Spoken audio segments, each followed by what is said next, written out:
It all began when I was rushing, gripped by sheer panic, towards the operating room after hearing my husband was in critical condition. Just then, a nurse grabbed my arm. "Hide," she hissed. And trust me, I did as she instructed, concealing myself in a nearby room. 10 minutes crawled by. Then, the door swung open, and the sight that greeted me froze me to my core.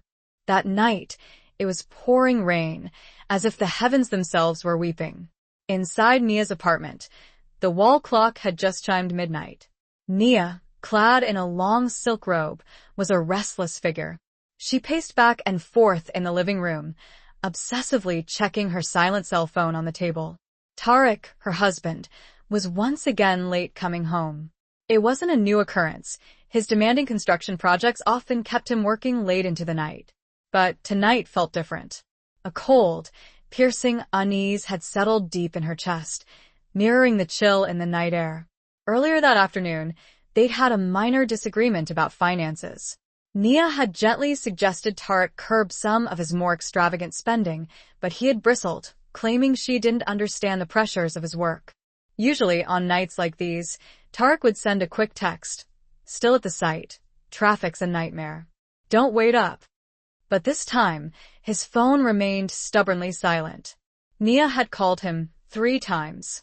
The first time, it rang unanswered. The second and third calls went straight to voicemail. His battery probably died. Nia tried to convince herself, but the unsettling feeling persisted.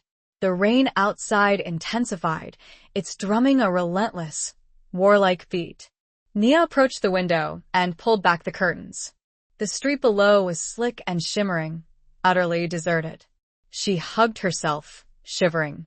She thought of her mother-in-law, who always worried excessively when Tarek was late. Luckily, she didn't live with them, or the atmosphere would be unbearable. It was as if this patient had appeared out of nowhere, in front of the operating room. A chill ran down Nia's spine. Out of curiosity, Ayana continued, I used my access to check the system logs. I saw that Dr. Vaughn himself had entered the data manually from his computer. Very unusual for such a prestigious surgeon. So, I did something reckless. I knew the access code to his office. An hour ago, while he was prepping for surgery, I snuck in. I had to know what he was hiding. Ayana's eyes shone. In a locked drawer of his desk, I found the real file. Under Tarek's name, it wasn't accident data. It was a report from a full medical checkup from 2 days ago. The result was, in perfect, absolute health. Of course it was under Nia, thought bitterly. And in the same drawer, Ayana's voice became even lower. Was your file, ma'am, a copy of the new life insurance policy? The amount was astronomical. And at the bottom, in the medical advisor section, was Dr. Vaughn's name. Everything fit. The fake accident, the fake surgery, and the plan for a second and deadly operation for you. I knew I didn't have much time, said Nurse Ayana. I knew they would call you. I didn't know what their plan was, but I knew you couldn't meet them before knowing the truth. I ran to the hallway, hoping to intercept you, and luckily I did. Nia squeezed the nurse's hand. You saved my life, Ayana. Not yet, said Ayana seriously. We're barely starting. They know you're coming. They're waiting for you. What do I have to do? Nia asked, feeling panic grip her again. I can't act. I can't look Tarek in. You have to put on a brave face and act sad, Ayana insisted. You need to play your part, just like they're playing theirs. Right now, they've probably moved Tarek to the recovery room down the hall. Any minute now, they'll call you. You have to pretend you're devastated, heartbroken, yet relieved he's alive. Cry if you can. Ayana's instructions were rapid and precise. Then a voice filled the server room, Tarek's voice, clear and crisp. No, I don't care about your gratitude. Just make sure the consulting fees are in the Swiss account by the end of the month. 2 million. Clean them. I don't want to know how. Just make sure. The recording was from 3 months ago, a call between Tarek and a partner. Tarek was arranging bribes and money laundering for his latest construction project. Nia had recorded it secretly while he argued in his home office, thinking she might use it as a weapon in a future divorce. She never imagined she would use it to save her life. Dr. Vaughn and Janice froze, their faces turning pale. That, Dr. Vaughn stuttered. That has nothing to do with this. Oh, sure it does, doctor, Nia said, stepping forward. This proves my husband's character. It proves he is a criminal. And this recording, combined with my testimony, will have the police investigating all his dealings, including his insurance dealings with you. You won't leave this room alive, Janice hissed, raising the syringe. Probably not, Nia said with a defiant look. But this phone, she held the phone high, is recording our entire conversation in this room from the moment you walked in. It was a bluff. The signal was really cut. It couldn't be transmitting anything, but they didn't know that. And this recording, Nia continued, raising her voice, is connected to the cloud. If my heart stops or if I don't enter a password in the next 5 minutes, this recording, the recording of your confession, your threats, along with the recording of Tariq's money laundering, will be sent automatically to my lawyer, the editor-in-chief of the Atlanta Journal-Constitution, and my mother-in-law. Dr. Vaughn's eyes widened with terror. The bluff had worked. He bought it. Stop her, Dr. Vaughn shouted, seized by panic. Janice, inject her now. Janice snapped out of her stupor, screamed, and lunged at Nia, the syringe pointed like a dagger. Precisely at 12:30 a.m., the sharp jangle of the landline shattered the silence. In the stillness of the night, the sound was deafening, making Nia jump. The house phone almost never rang. With a trembling hand, she snatched up the receiver. Hello. Her voice was barely a whisper. Am I speaking with Mrs. Nia, wife of Mr. Tariq? A monotone voice responded, professional, yet terribly cold. Yes, this is she. Has something happened to my husband? Nia gripped the receiver tightly. Ma'am, please remain calm. Your husband, Mr. Tariq, has been in a serious traffic accident on Interstate 85. An ambulance has just brought him to Atlanta General Medical Center. His condition is critical. They are taking him to the operating room for emergency surgery right now. Nia's world seemed to grind to a halt. The receiver felt slippery in her hand. _ critical surgery. _ the words escaped like a hushed breath. Yes, ma'am.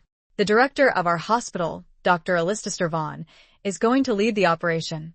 It would be best if you came to the hospital immediately. The voice continued, but Nia barely registered the words. _Dr. Alistair Vaughn. Nia knew that name. Dr. Vaughn was Tariq's trusted family physician, a man Tariq respected immensely. This offered a sliver of comfort, but the word critical continued to reverberate in her mind. Yes, I'm on my way right now. Nia hung up without waiting for a response. For a few seconds, she stood frozen, her legs feeling weak and unsteady. No, this can't be happening. This is a nightmare. Her husband, Tariq, the strong, seemingly invincible man, now in critical condition. Her brain screamed at her body to move, but it refused to obey. Then, a jolt of adrenaline surged through her veins. She grabbed a long coat hanging near the door, not caring about her appearance, not even bothering to change out of her silk robe. Car keys, wallet. If that's all she could think about. When they try to get you to sign papers for another surgery tomorrow, you absolutely have to refuse. But won't they get suspicious if I refuse? Don't refuse outright. Say you're too shocked to think clearly and need time to process. Tell them you need to speak with your mother-in-law first. Any excuse will do. The important thing is you cannot sign anything tonight.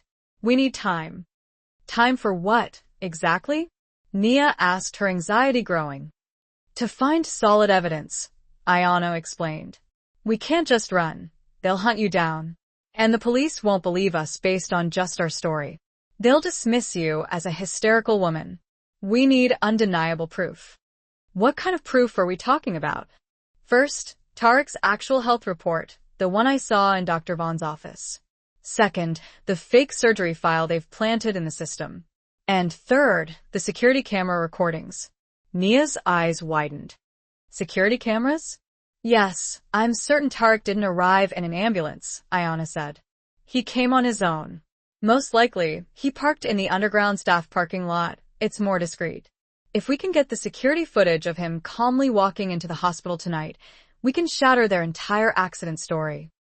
Dr. Vaughn's office is in the basement, Nia said, her mind racing, right next to the archives and the server room. Exactly. It's his lair, Ayana confirmed. She pulled out a white card. This is a spare master access card. I swiped it from the reception desk earlier. But there's a catch. The basement hallway is under surveillance, and Dr. Vaughn often monitors the cameras himself from his computer. Nia stared at the card, suddenly feeling its immense weight. I'll create a diversion, Ayana said. I'm going to trigger the fire alarm on one of the upper floors. That should keep the security guards busy. Will that give me enough time? Nia asked, her heart pounding. Ayana looked directly into Nia's eyes. You have to sneak down to the basement, get into DR. Nia backed up, crashing into the cold server racks. There was nowhere to run. She raised her hands to protect her face, bracing for the prick of the needle. Stop. A new voice echoed in the underground space, a voice full of fury and authority. The server room door that Dr. Vaughn had closed burst open, and in the doorway stood Tarek.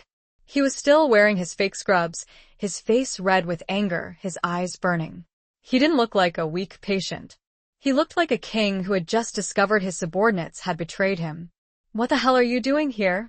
Tarek roared, his voice echoing. The plan was the recovery room, not the basement. He stopped dead, taking in the scene before him.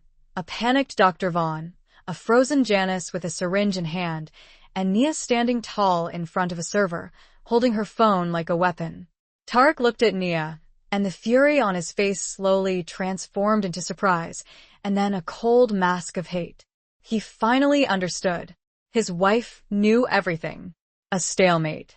For people in the humming server room, the three predators now looked at each other with suspicion. Their prey was in the center, holding the most important card. Tarek walked in, his eyes never leaving Nia. So, he said in a dangerously low voice, you knew. I knew everything, Tarek, Nia replied, her voice equally cold. The fake surgery, the insurance, your plan to kill me tomorrow on the operating table. Tarek turned sharply to Dr. Vaughn. You said she wouldn't know. You said you took care of Nurse Ayana. She set us up, Dr. Vaughn stuttered, pointing at Nia. She faked the hysteria attack and Tarek had a recording, an old one of you discussing your business dealings. Tarek's expression hardened. What recording? Play it again, Nia, she commanded herself silently. Asterisk, she had to drive a wedge between them. Asterisk, Nia hit the play button once more. Tarek's voice echoed through the room, laying out instructions for laundering $2 million. She bolted out of the apartment, feeling completely hollow. The rain lashed against her face the moment she stepped out of the lobby. Nia raced towards her car in the parking lot, her hands shaking so violently that she fumbled with the key in the ignition. On the third attempt, the engine finally roared to life. She slammed on the gas, not waiting for it to warm up. The drive to Atlanta General usually took 30 minutes, but that night, in the torrential rain and blinded by panic, the road seemed to stretch into an eternity. She drove like a woman possessed. Tears mingled with the rain streaming down the windshield, blurring her vision. The wipers worked furiously, but couldn't keep up with the torrent of water and tears. Her thoughts jumped erratically from one image to another, Tarek laughing at dinner last week, Tarek angry during their argument that afternoon. Guilt stabbed at her. Why did he get so angry over money? What if that was their last conversation? Lord, save him. Please save my husband, Nia repeated over and over, a desperate prayer escaping her trembling lips. She no longer cared about running red lights or dangerously overtaking other cars. All she wanted was to arrive, to see Tarek, to hear that the word critical had been a mistake. Finally, the imposing white building of Atlanta General loomed into view. She parked haphazardly in the emergency zone, ignoring the shouts of a security guard. She ran into the emergency lobby, breathless, her clothes soaked with rain and tears. My husband, Tarek. A traffic accident. She screamed at the nurse at the information desk. The nurse consulted her computer. Tarek, yes, they've taken him up to the 4th floor, to the surgical wing. Take that elevator and turn left. Operating room 3. Thank you. Nia didn't waste a second. She jabbed the elevator button impatiently, the wait feeling agonizingly long. Vaughn's office, and find Tarek's Rail file. Then, go to the server room and grab the recordings from the last few hours. If you have a data cable, you can transfer them to your phone. Nia patted her robe pockets. She had her phone, but no cable. Use this, Ayana said, unhooking a small USB drive from her keychain. Plug it into the server and copy the data quickly. Ayana, I don't know how to do this. You can do it, Ayana interrupted. You have to. It's our only chance. Afterward, meet me at the basement emergency exit. We'll get out of here together. Nia felt like she'd just been assigned an impossible mission. Infiltrate the enemy's territory and steal evidence while the would-be murderers roamed free upstairs. Just then, her phone vibrated. The name on the screen sent another wave of fury through her. Dr. Alistair Vaughn. They've started, Ayana whispered, her eyes wide with urgency. Answer it. Play your role. Weak, hysterical, submissive. Nia took a deep breath, swiped the screen to answer, and tried to calm herself. The stale air of the locker room felt heavy in her lungs. In her hand, the phone buzzed like a live wire. Dr. Alistair Vaughn's name glowed on the screen. This was her stage. It was time for her performance. Answer, Ayana hissed. Remember, weak, hysterical, submissive. Nia swiped the green icon and brought the phone to her ear, summoning all the pain and betrayal she had felt and channeling it into a trembling, fearful voice, forcing a sob. Yes, doctor? Mrs. Nia, thank God. Where are you? We were waiting for you. I need to speak with you. Dr. Vaughn's voice was so warm, so compassionate, so full of concern that it made Nia want to retch. I just arrived. Tarek, my husband. How is he, doctor? Nia sobbed, playing her part flawlessly. There was a dramatic pause. He is a strong man, Mrs. Nia. The operation was very difficult. We almost lost him. The bleeding was very severe. My team and I managed to stop it. Tarek's eyes snapped shut. He recognized the recording. He knew exactly when it had been made. But he had no clue Nia had captured it. You hissed, Tarek, glaring at Nia. So this was your plan all along, to set me up with that?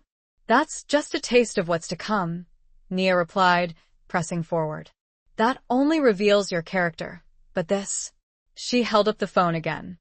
This is solid proof of your crimes tonight. What are you talking about? Tarek demanded. This phone. Nia repeated her bluff, recorded everything said in this room. Dr. Vaughn's admission about taking care of Ayana, Chana's threats to inject me, and now you, confirming the entire scheme. Shanice and Dr. Vaughn recoiled slightly, but Tarek let out a harsh, mirthless laugh. Do you think I'm a fool, Nia? This is a basement. There's no signal down here, no cloud storage, no lawyers can help you. Nothing's been transmitted. Tarek moved closer, his eyes blazing. Whatever's on that phone is going to be destroyed, right here with you. Nia's heart plummeted. Her bluff had failed. Tarek knew her too well. Give me the phone, Tarek ordered, reaching for it. No, Nia whispered, clutching it tightly. Give it to me. Tarek lunged. He moved faster than she anticipated. His hand clamped down on her wrist, twisting it viciously. Nia cried out in pain. The phone slipped from her grasp, skittering across the concrete floor. The screen cracked on impact. Tarek grinned triumphantly, raising his foot to crush the device. Game over, baby. Too late, a new voice declared, ringing out from the doorway with confidence. Everyone turned to see Nurse Ayana standing there, unharmed. She hadn't been neutralized. She stood tall, her face a mask of righteous anger, and she wasn't alone. Behind her stood two imposing hospital security guards with grim expressions. Tarek's eyes widened in disbelief. Dr. Vaughn stumbled backward, muttering, No, impossible. Did you really think I was that naive, doctor? Deciding she couldn't bear to wait any longer, She sprinted toward the emergency stairs, climbing the 4 floors without stopping, her heart pounding in her chest. She reached the 4th floor. The hallway was silent, sterile, and filled with the sharp, clinical scent of disinfectant she had always hated about hospitals. The corridor was long and shadowy, lit only by harsh fluorescent lights. Turning left, she saw it at the end of the hall. Double steel doors.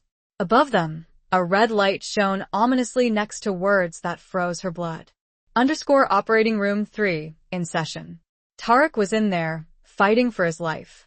Nia started running again, tears welling up in her eyes once more. She had to go in. She had to see him. She reached out a hand, trembling violently, ready to push open those cold steel doors. Nia's hand hovered inches from the cold metal surface, feeling the chill of the air conditioning emanating from the other side. She took a deep breath, preparing to burst inside, ready to face anything, just to be by Tarek's side. Just as her fingertips grazed the metal, a firm hand grabbed her arm from the side. "Don't do it." Nia let out a startled cry and spun around. A young nurse was staring at her with wide, frightened eyes. The nurse wore impeccable blue scrubs, her surgical mask hanging around her neck. Her face was pale, but her eyes burned with a terrifying urgency. Her ID badge read, "Ayana, nurse. You're TK's wife, right?" The nurse whispered quickly, her voice low and desperate. Nia nodded, seized by panic, trying to pull free from the nurse's grip. "Yes, my husband is in there. I have to go in. Let me go." "No." Nurse Ayana gripped her tighter, pulling her away from the operating room door. "You cannot go in. They must not know you're here. It's very important." Nia frowned, confusion momentarily overriding her panic. "What do you mean?"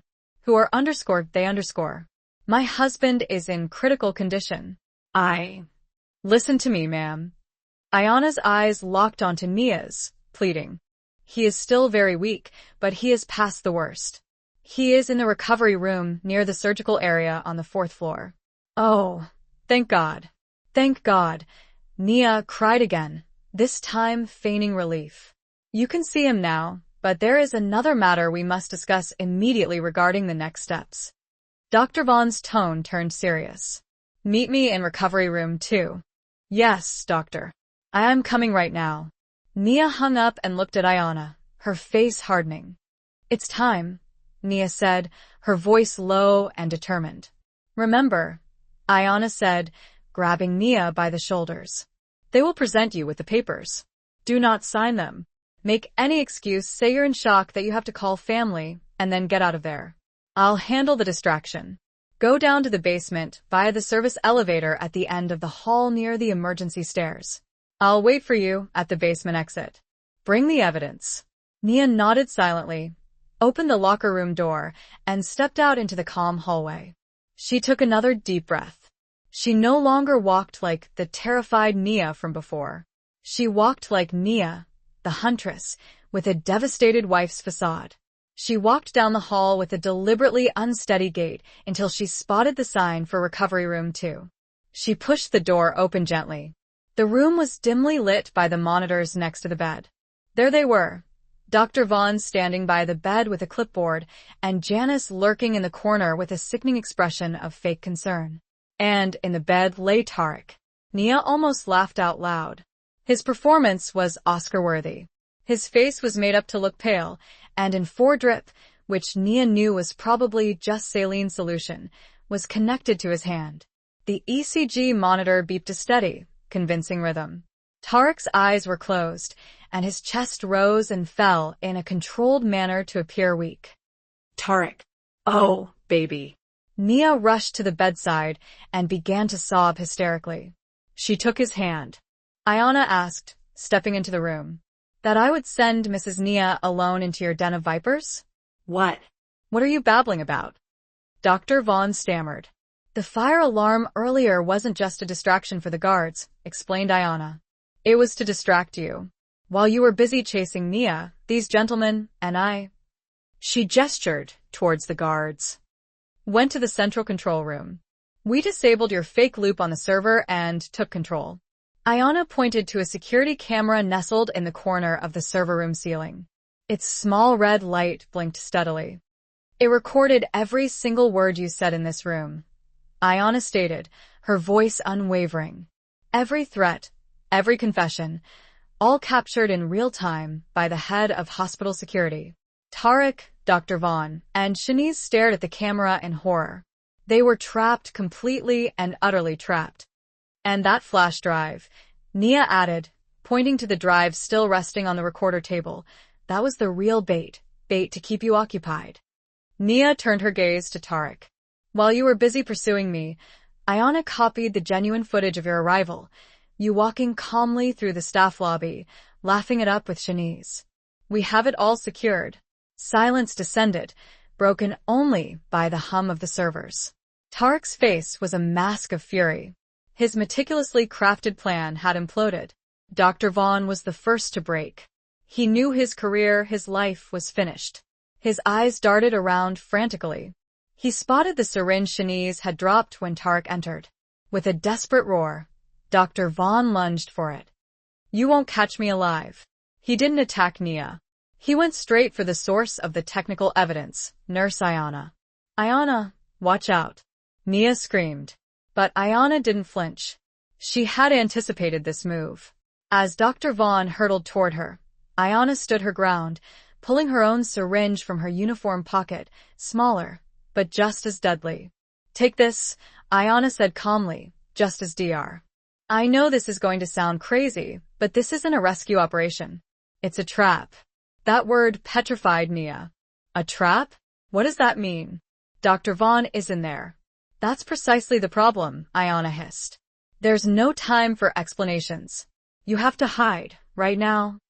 Ayana pulled Nia, who remained stunned, and pointed to a dark wooden door on the other side of the hallway, slightly obscured by a vending machine. The door had no sign, looking like a storage room or a utility closet. Go in there. It's a staff locker room that's barely used at night. Lock the door from the inside. Whatever you hear, do not make any noise. Do not come out until I come to get you. No matter what happens, do not come out. Nia's mind was spinning. None of this made any sense. A nurse was telling her to hide from her husband's surgery, calling it a trap. But the sheer terror in Ayana's eyes was undeniable. It wasn't an act. Something was terribly wrong in this hospital, behind that operating room door. Why should I trust you? Nia whispered, her voice trembling with a mixture of fear and anger. Because I'm the only one who saw your husband's real medical chart before Dr. Vaughn changed it, Ayana said quickly. He's not in critical condition from the accident. Quick, they could come out at any moment. That last sentence snapped Nia into action. Ayana practically shoved Nia to the other side of the hallway. With her mind in utter chaos, Nia followed her lead. She opened the locker room door. It was dark and smelled stale, like old coffee and sweat. Ayana pushed her inside. Lock it and trust me, she whispered one last time before silently closing the door from the outside. Nia heard the soft click of the door closing. She was alone, enveloped in complete darkness. She fumbled for the lock on the handle and turned it shut, her heart pounding so hard it hurt her chest. She was short of breath, leaning against the door, trying to process what had just happened. Hide. Trap. It was warm and strong, not the hand of a man who had just cheated death. Nia had to use every ounce of her self-control not to crush her husband's fingers. Doctor, he is so pale, Nia said, turning to Dr. Vaughn with eyes full of fake tears. Dr. Vaughn patted her shoulder. He has lost a lot of blood, ma'am, but he'll recover. As I told you, he is strong. Thank God. But, Dr. Vaughn continued, using the word Nia had been waiting for, there is a problem. Nia lifted her face, feigning fear. What problem, doctor? While we were operating to stop the bleeding, Dr. Vaughn explained patiently, as if speaking to a child, we found something unexpected, a rather large blood clot near the liver. It's not related to the accident, but it's extremely dangerous. It could burst at any moment. Nia looked at him, her lips trembling. You mean we have to remove it immediately? Yes, Dr. Vaughn said firmly. I have already scheduled a second emergency surgery for tomorrow at 9 a.m. A cleaning procedure, we call it. In the corner, Janice suppressed a smile. Another operation? Nia whispered, her voice barely audible. It's for his safety, Dr. Vaughn said, turning a page on his clipboard. But the procedure is very risky. It's a delicate area. There is a high risk of complications with the anesthesia and internal bleeding. I need your consent. Dr. Vaughn held the clipboard out to Nia. On it was a sheet titled Consent for High-Risk Surgery, with a blank line waiting for her signature, the signature of her own death warrant that would later be switched to her name, or perhaps the consent for Tarek that they would later use as a pretext to operate on her. Whatever it was a trap. Suddenly, Tarek's eyes fluttered open slightly. Sign it, baby, he whispered weakly, like a third-rate actor. I trust Dr. Vaughn. Janice stepped forward. Mrs. Nia, Tarek needs this. Please don't hesitate. It's for him. Vaughn came within range and plunged the syringe directly into the doctor's thick thigh. It's a potent sedative, maximum dose. You know the effects, right, doctor? Dr. Vaughn froze in his tracks. His eyes widened in surprise. He stared at the syringe protruding from his thigh. He tried to pull it out, but his hands began to tremble uncontrollably. His legs buckled. He collapsed to the floor like a sack of potatoes, his eyes rolling back into his head as he lost consciousness. Shanice screamed hysterically, witnessing her accomplice's downfall. She completely lost her composure. She didn't attempt to attack. She spun around and tried to shove past the security guards to escape, but the second guard easily grabbed her arm and snapped handcuffs on her wrists. Only Tarek remained standing. He stared in stunned silence at the collapsed Dr. Vaughn, the sobbing Shanice, and Nia, who faced him with fearless eyes. A blind rage took over him. If he was going down, he was determined to take Nia with him. This is all your fault, he roared, forgetting about the guards, forgetting about the camera. His eyes were locked on Nia. Tarek surged forward, hands outstretched to strangle his wife. The room erupted into chaos. Tarek's furious scream, "This is all your fault," echoed amidst the steady hum of the servers. His eyes were bloodshot, pupils dilated by adrenaline and pure hatred. He no longer registered the security guards, nor did he care about the recording camera. His only target was Nia. He charged. The first security guard, the one not restraining Shanice, reacted swiftly. "Sir, don't move," he shouted, stepping in to intercept Tarek. But Tarek, fueled by the desperation of a man who had lost everything, possessed unexpected strength. He slammed his shoulder into the guard's chest, staggering him backward. The second guard couldn't release his grip on the struggling Shanice. In a split second, Tarek had bypassed the defense. He reached Nia, extending his hands. Fake chart. Dr. Vaughn. Nia slid down to the cold floor. The room was only illuminated by a faint slit of light filtering from under the door. She could make out the silhouettes of rows of metal lockers around her. She hugged her knees, trying to stop the violent tremors shaking her body. What was happening? Was that Nurse Ayana crazy? Or had she just saved her life? Her thoughts returned to Tarek. If he wasn't in critical condition, where was he? What were they doing in that operating room? Nia crawled silently toward the door and pressed her ear against the wood. Silence. The hallway outside was deserted. She heard nothing but the thunderous beating of her own heart. She peered through the keyhole, but could only see the wall of the hallway opposite. She checked the time on her cell phone. 1 a.m. Time seemed to crawl. Every second felt like an hour. She was alone in the dark, listening to a terrifying silence, her mind conjuring the worst possible scenarios. What if Nurse Ayana had locked her in here and Tarek really needed her? No. She had to trust her gut. And her gut told her that Ayana's eyes had been sincere. She waited, 1 minute, 2 minutes, straining her ears, catching every slight sound. Distant footsteps at the end of the hall, the hum of an ice machine, but nothing from operating room 3. 5 minutes. She was starting to feel suffocated. The room was stifling. She wanted to scream, to run out and break down that operating room door. _7 minutes_. She prayed, not just for Tarek, but for herself. She felt like a rat in a trap. _10 minutes the 10 longest minutes of her life. Suddenly, she heard a distinct click from the other side, not at her door, but in the hallway. Nia held her breath, pressing her eye to the keyhole, but the angle was wrong. She shifted, searching for a crack in the door hinges. The three of them surrounded her, 3 wolves closing in on a lamb.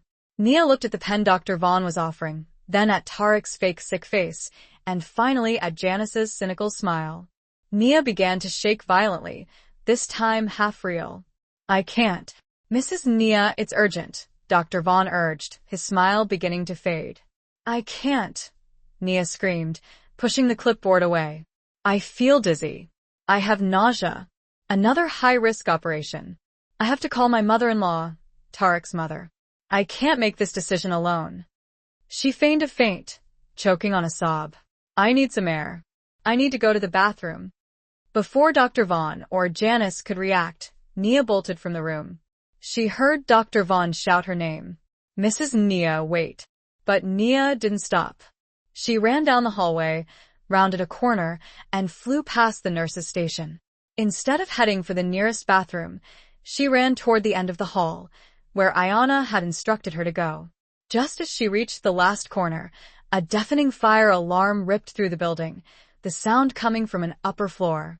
Nurses began rushing out of rooms, confused, while a security guard ran toward the main elevators, talking into his radio. It was Ayanna's distraction. Amid the chaos, no one noticed Nia. She saw a metal door that read Service Elevator, Staff Only. She swiped the card Ayanna had given her. The door clicked open, and Nia stepped into the narrow metal cabin that smelled of oil. She pressed the B button for basement. The elevator doors closed, muffling the chaotic sound of the alarm. Alone in the descending elevator, Nia leaned against the wall, her heart pounding 1,000 miles an hour. She had won the first round, but now she was going down into the wolf's lair. The service elevator stopped with a soft ding, and the doors opened. The view was a stark contrast to the clean, well-lit surgical floor. The hospital basement was dark, cold, and reeked of dampness. He didn't grab her neck. Instead, he seized the collar of her robe roughly, yanking hard. Nia's head snapped forward, and she cried out in pain. Tarek's other hand clawed at her shoulder, his nails tearing through the fabric of her pajamas. I'm going to kill you, he growled, his face inches from Nia's. But Nia was no longer the same woman she had been 3 hours ago. The paralyzing fear had vanished, replaced by a primal instinct for survival. When Tarek pulled her, Nia didn't passively resist. She brought her knee up with all her might, connecting squarely with Tarek's groin. He grunted in pain, but didn't release her. On the contrary, he became even more enraged and began shaking her violently. Let her go, Ayanna shouted, rushing to help. That was when the first security guard recovered. He saw Tarek attacking Nia and, without further warning, lunged from behind, wrapping his massive arms around Tarek's chest in a powerful bear hug. You're under arrest. You're under arrest. Tarek's body was lifted off the floor, but his grip on Nia's clothes remained. Nia was dragged along with him, nearly choking. Let go. Let go. Nia screamed, tearing at her own clothes in a desperate attempt to break free from Tarek's grasp. Tarek now focused his fury on the guard holding him. He struggled, kicked, and elbowed backward. Get off me. She's mine. Calm down. Do not resist, the guard ordered, trying to bring Tarek down to the floor. But Tarek was too wild, twisting with all his might, trying to break free. It was a desperate, violent, and reckless maneuver. The brutal twist managed to break the guard's grip, but it also threw Tarek himself off balance. He stumbled backward, his left foot catching on the leg of the unconscious Dr. Vaughn, lying on the floor. Nia, Ayanna, and the 2 security guards watched it all unfold in horrible slow motion. Tarek fell backward.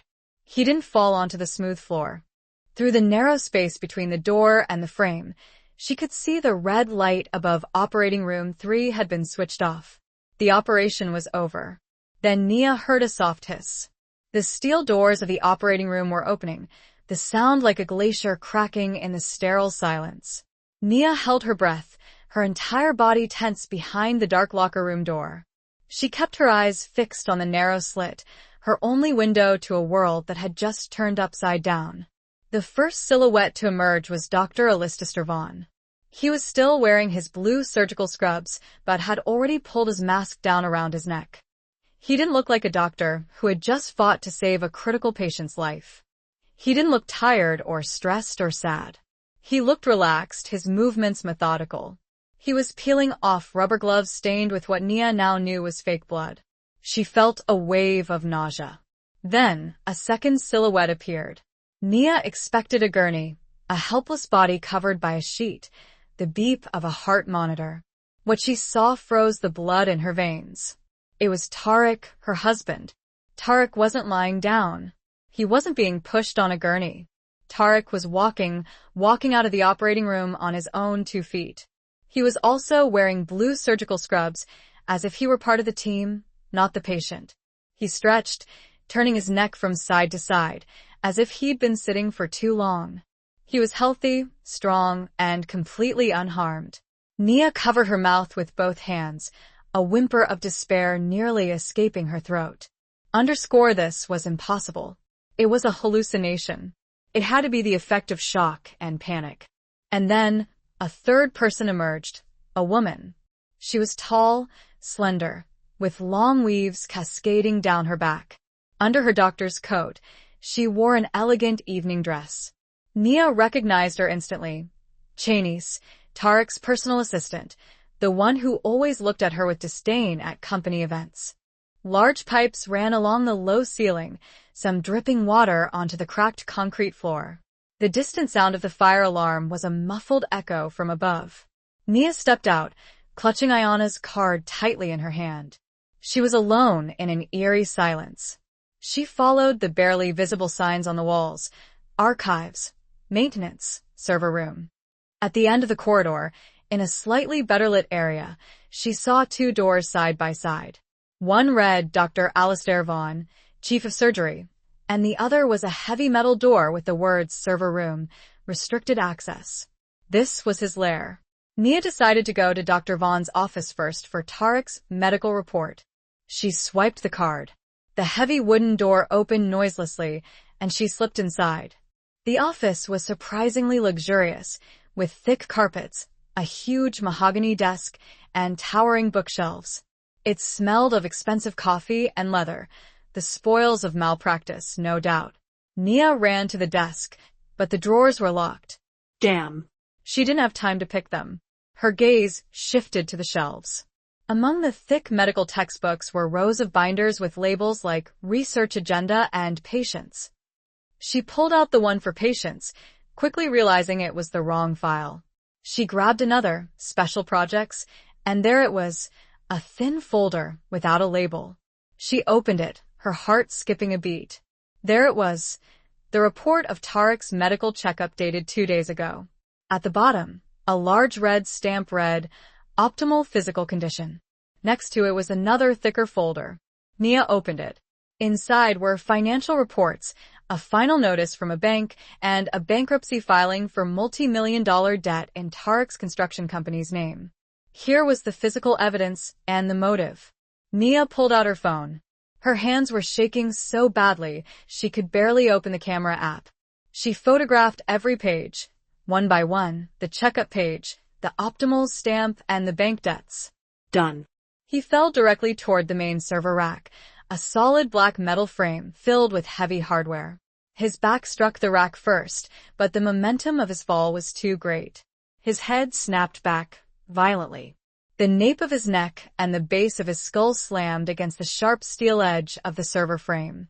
The sound wasn't loud, not so much a bang as a dry crunch. A horrible crack, like a dry branch, snapping. Silence. All sound in the room ceased. Shanice stopped screaming. The guards froze. The steady hum of the servers suddenly sounded deafeningly loud. Tariq didn't slide to the floor.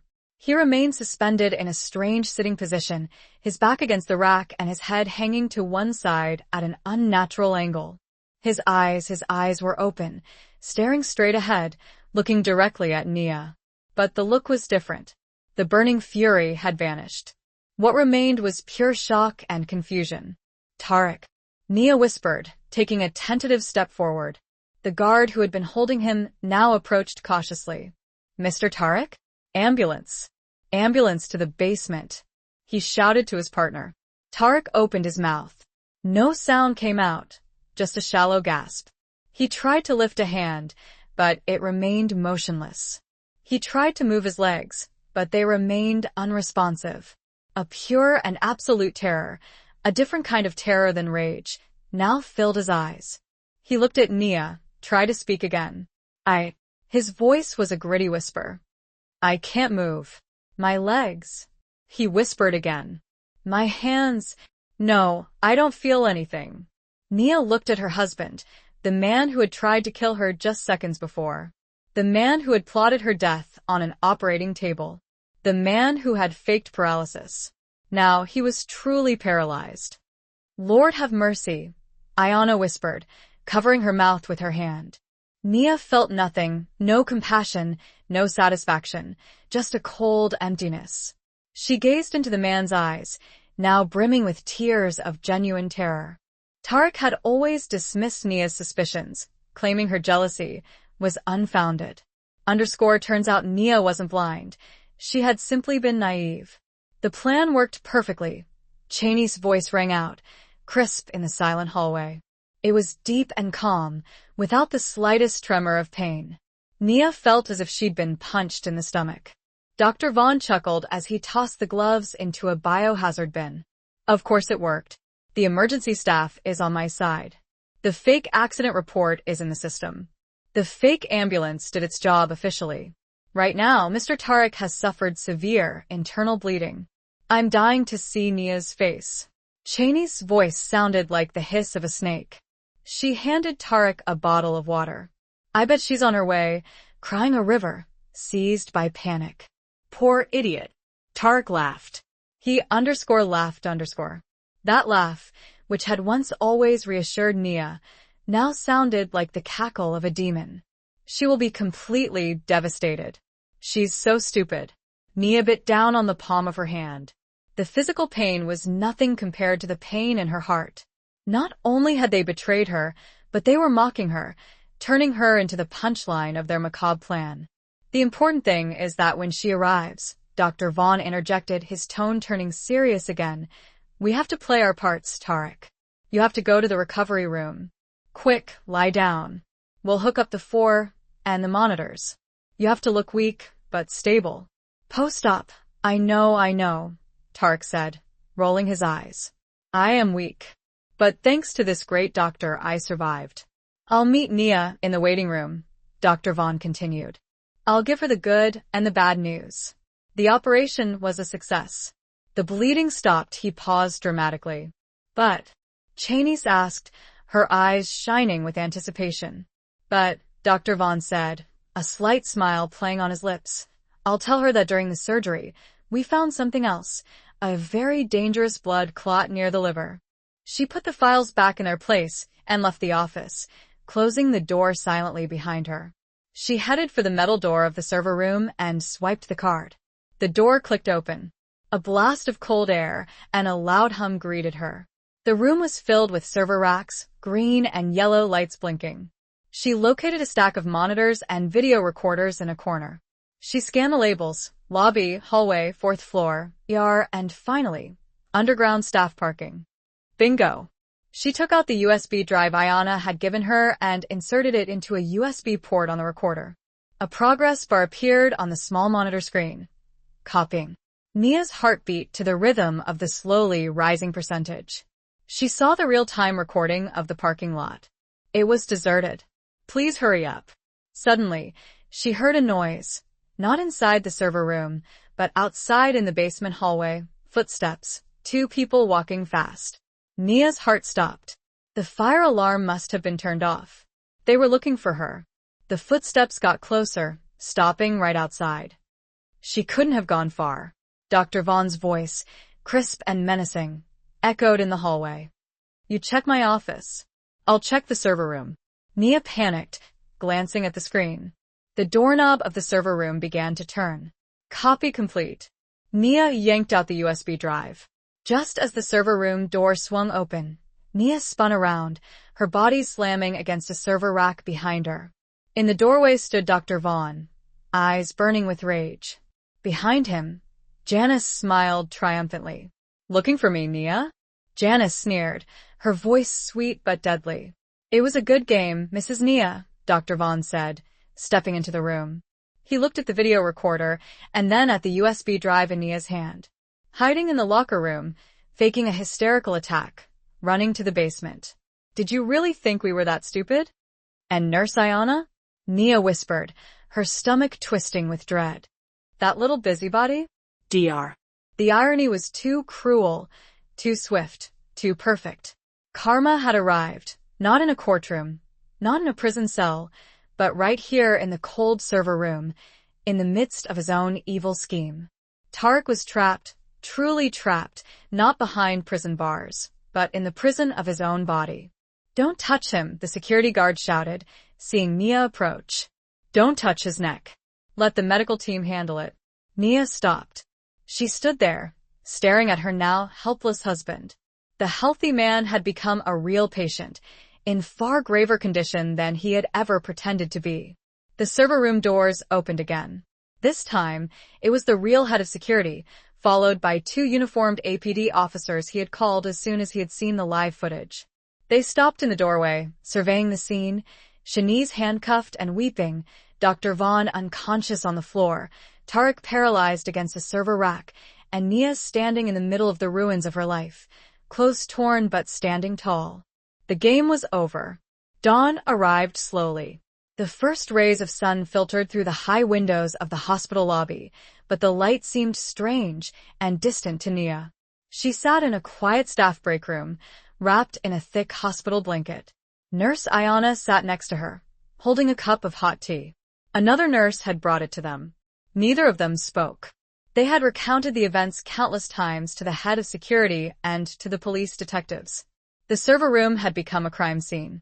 Dr. Vaughn, as soon as he had regained consciousness, was handcuffed to a bed. Shanice was taken away in a squad car before dawn, her hysterical screams echoing in the empty parking lot. And Tarek, the medical team, arrived with extreme caution. They placed a cervical collar on him, moved him to a spine board and transported him to the ER, then to MRI, and finally to the trauma ICU. The diagnosis came as the sun rose. Burst fracture of the C4 vertebrae. The spinal cord was severed. I'll tell her that I need her signature for a second procedure tomorrow morning. A very urgent and high-risk internal cleaning procedure. Of course, Tarek added with a malicious grin. Exactly, Dr. Vaughn nodded. A procedure with a very high risk of complications with the anesthesia. If something were to happen to her on the operating table, it would be a pity, but we would have done everything possible. Nia finally understood. Everything clicked into place. The target wasn't Tarek. The accident wasn't real. It was all a setup for her. Her mind raced back 3 weeks. Tarek had come home with a stack of papers for a new life insurance policy, worth millions of dollars. Nia had questioned why they needed a new one. He said it was to secure their retirement, their future. Nia remembered joking, "Why am I the one insured? It should be you with how dangerous your work on the sites is." Tarek had simply laughed and said, "It's part of an investment package, baby. You just sign." And Nia, trusting as always, signed. She had just signed her own death warrant, and the argument that afternoon hadn't been about spending. Nia had complained that the premium for the new insurance was too expensive, asking Tarek to cancel it. No wonder he got so angry. Nia unknowingly was ruining his murder plan. And when she doesn't wake up from the operating table, Tarek's voice pulled her out of her horrifying thoughts. The insurance payout is millions of dollars. Can we leave this country and start a new life in Switzerland? Shanice laughed and clung to Tarek's arm. I've already booked the tickets to Zurich.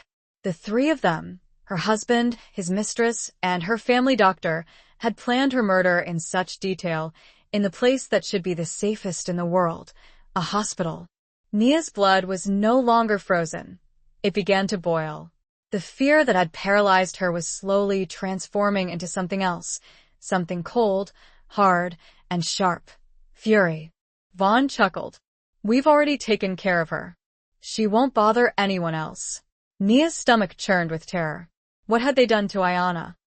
Thought you were smart, huh? Janice said, stepping forward and snatching the phone from Nia.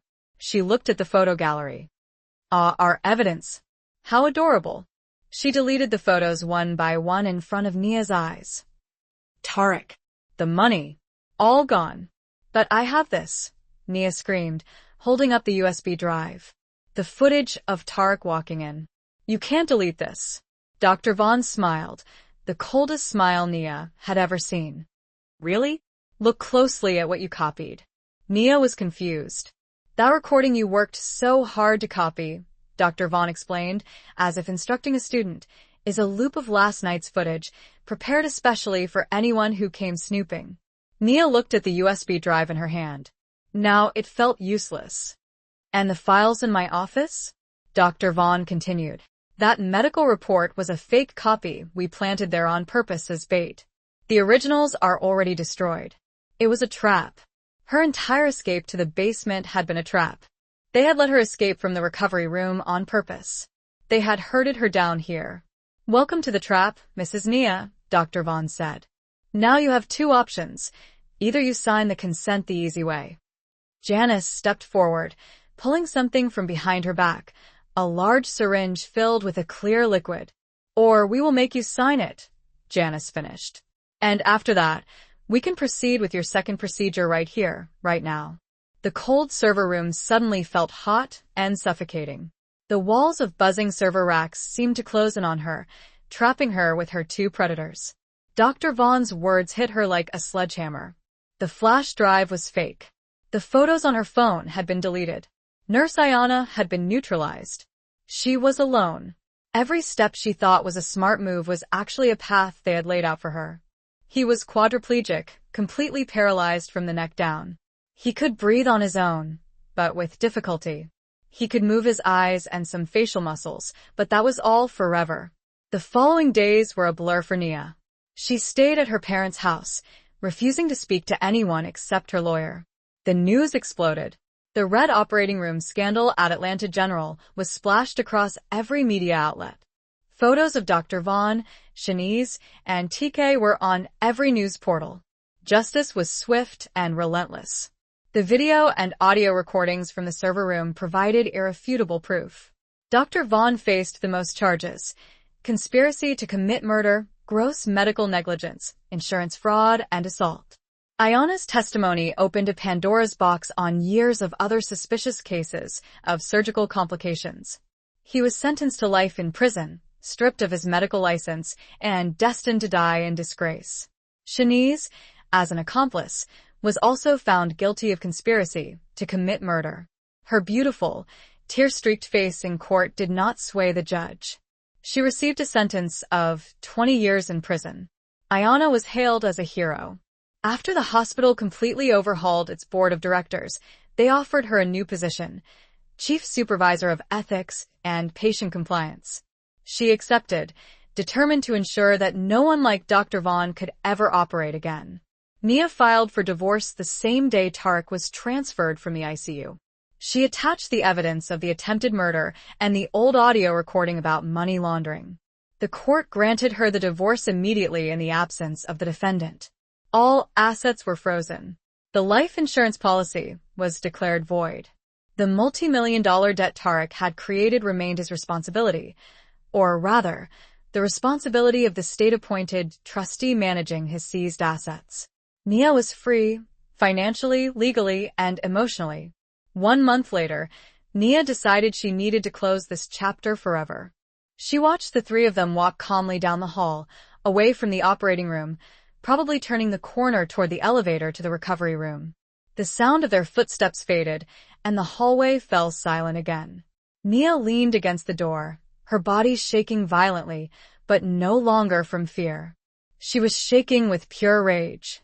She was trapped alone in a dark, stifling locker room, while her murderers were on the same floor, waiting for her to fall into their trap. She had to get out of there. But how? Suddenly, she heard a sound at her door, not in the hallway, but a soft click. Someone was inserting a key from the outside. Nia froze, her heart stopping. Did they know she was here? Had Chanice, Tarek, or Dr. Vaughn realized someone was listening? Had they come back for her? The doorknob turned slowly, and the door opened with a faint creak. A beam of light from the hallway pierced the darkness, blinding Nia. A small figure in blue scrubs slipped in quickly. "Mrs. Nia," she whispered. A wave of relief so immense washed over Nia that her legs almost gave way. It was Nurse Ayana. Ayana quickly closed the door and locked it again from the inside. She leaned against it, panting under the dim light filtering from under the door, her face pale as a ghost. "Did you see them, ma'am?" Ayana asked, her voice trembling. Nia couldn't speak. She could only nod, tears of rage and betrayal finally streaming down her cheeks. "Did you hear their conversation?" Ayana insisted. Nia nodded again. "Everything," she whispered hoarsely. "The insurance, the fake surgery, the plan they have for me tomorrow." Ayana closed her eyes for a moment, as if she felt Nia's pain. "Lord have mercy. I suspected it, but to hear it." Why? "Why are you helping me?" Nia asked, looking at the young black nurse. "You're risking everything." Ayana sat on the floor next to Nia and took a deep breath. "I've been suspicious of Dr. She had danced to their tune, and now she had reached the end of the song, right in the jaws of the wolf. Janice smiled, a smile of pure satisfaction, and spun the large syringe in her hand. The clear liquid inside shimmered under the fluorescent lights. "Come on, Nia," Janice hissed. "Choose. Sign the easy way or take a little nap first." Dr. Vaughn presented the clipboard again. The signature line seemed to mock her. "Playtime is over, Mrs. Nia. We have a schedule to keep." Nia's mind raced. Fear was there, cold and paralyzing, but beneath it, the fury she had felt earlier in the locker room began to burn again. It was no longer an ember, but an inferno consuming the fear. They thought they had won. They thought she was the submissive, stupid wife. They were dead wrong.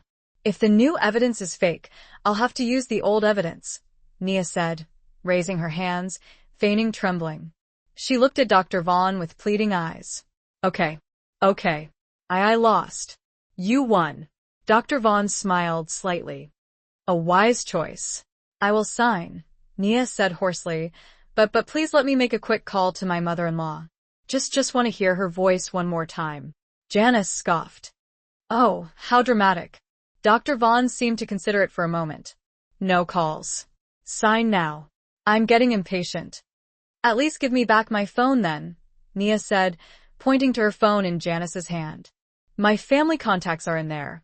I just want to see a photo of my mama." Janice rolled her eyes but looked at Dr. Vaughn, who nodded slightly. "Give it to her. She can't call anyone from this basement anyway. We blocked all signals." Of course, they had. They had planned everything. Janice threw the phone at Nia's feet. "Here."